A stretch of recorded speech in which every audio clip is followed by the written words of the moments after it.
You know that feeling, don't you?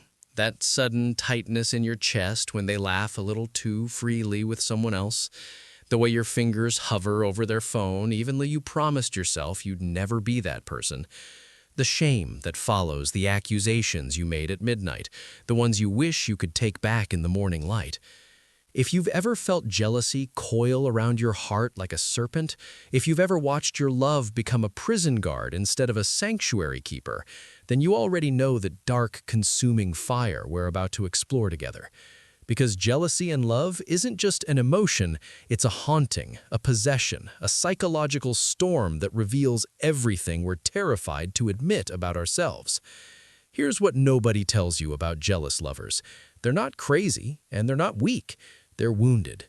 Deep in the architecture of their mind, there's a blueprint drawn in childhood, sketched with invisible ink that only intimacy can reveal. When you fall in love with someone who struggles with jealousy, you're not just dating them, you're meeting every person who ever made them feel disposable, every parent who gave love conditionally, every early attachment that taught them that affection is a scarce resource to be hoarded and protected. Neuroscientists have found that jealousy activates the same neural circuits as physical pain. Yes, you read that right.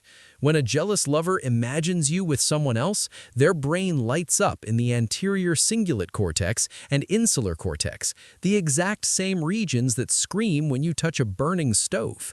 They're not being dramatic when they say it hurts. Their nervous system genuinely cannot tell the difference between imagined betrayal and actual bodily harm. But let's go deeper, because the psychology of jealous lovers is far more nuanced than we've been led to believe. There's a beautiful, tragic paradox at the heart of their behavior. They love you so intensely that they cannot fathom their own lovability. Think about that for a moment. The same person who checks your location, who needs constant reassurance, who questions your every smile at a stranger, they're not doing this because they don't trust you.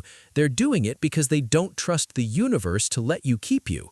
Somewhere in their psychological history, they learned that good things are temporary, that people leave, that love is always conditional and finite.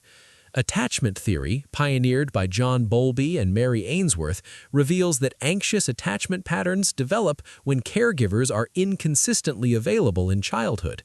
The child learns to be hypervigilant, always scanning for signs of abandonment, always trying to control the uncontrollable.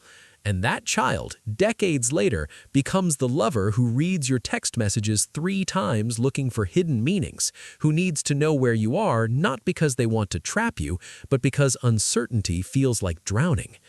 We live in a culture that vilifies jealousy, that treats it like a character flaw or a red flag that should send you running. But what if I told you that jealousy, in its raw form, is simply love that hasn't learned to trust? What if the real problem isn't the jealousy itself, but what we do with it? Because here's the uncomfortable truth. A small amount of jealousy is actually psychologically normal and even adaptive. From an evolutionary perspective, mate-guarding behaviors helped our ancestors protect valuable relationships and ensure reproductive success. The problem isn't that jealous lovers care too much, it's that their protective instincts have become prison walls. Healthy jealousy whispers, "This relationship matters to me." Toxic jealousy screams, "I will burn everything rather than risk losing you." The line between the two is measured in self-awareness, in the willingness to look at your own reflection and ask, "Am I protecting this love, or am I slowly suffocating it?" There's a moment that happens in every relationship with a jealous lover, a moment most people never talk about. It's when you realize that no amount of reassurance will ever be enough, because the doubt doesn't live in your actions, it lives in their self-concept. You could spend every second of every day proving your faithfulness, and still they would find something to fear. Because jealousy isn't really about you at all. It's about the story they tell themselves when they look in the mirror, the narrative that says, "I am not enough." Cognitive behavioral therapists understand this well. They know that beneath every jealous thought is a core belief, usually formed in early life, that whispers, "People always leave me," or "I'm only loved when I'm perfect," or "If they really knew me, they wouldn't stay." These beliefs run like malware in the background of their consciousness, distorting every interaction, turning innocent conversations into evidence of their worst fears. And the cruelest part, the more they act on their jealousy, the more they push away the very person they're desperate to keep close. It becomes a self-fulfilling prophecy, a psychological trap where their fear of abandonment creates the abandonment they feared. But let me tell you something that might save a relationship, or at least help you understand why yours couldn't be saved. Jealous lovers can heal. Not overnight, not with one conversation or one grand gesture, but through the slow, painful work of rebuilding the foundation of their self-worth.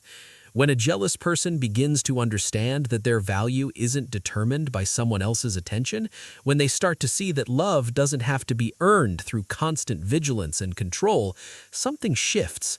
The therapy office becomes a place where they can finally face the frightened child inside them, the one who learned that people are unreliable and that safety is an illusion. Through techniques like cognitive restructuring and mindfulness, they can learn to observe their jealous thoughts without becoming them, to feel the fear without letting it hijack their behavior. They can discover that the opposite of jealousy isn't blind trust, it's self-security. The quiet confidence that says, if this person leaves, it will hurt, but I will survive because my worth isn't contingent on their presence. So here's what I want you to understand, whether you're the jealous lover or the one who loves them. Jealousy is a messenger, not a monster. It arrives with information about old wounds, unmet needs, and the fundamental human terror of being alone. The question isn't whether you'll feel it, we all do, in varying degrees, but whether you'll let it teach you something about yourself.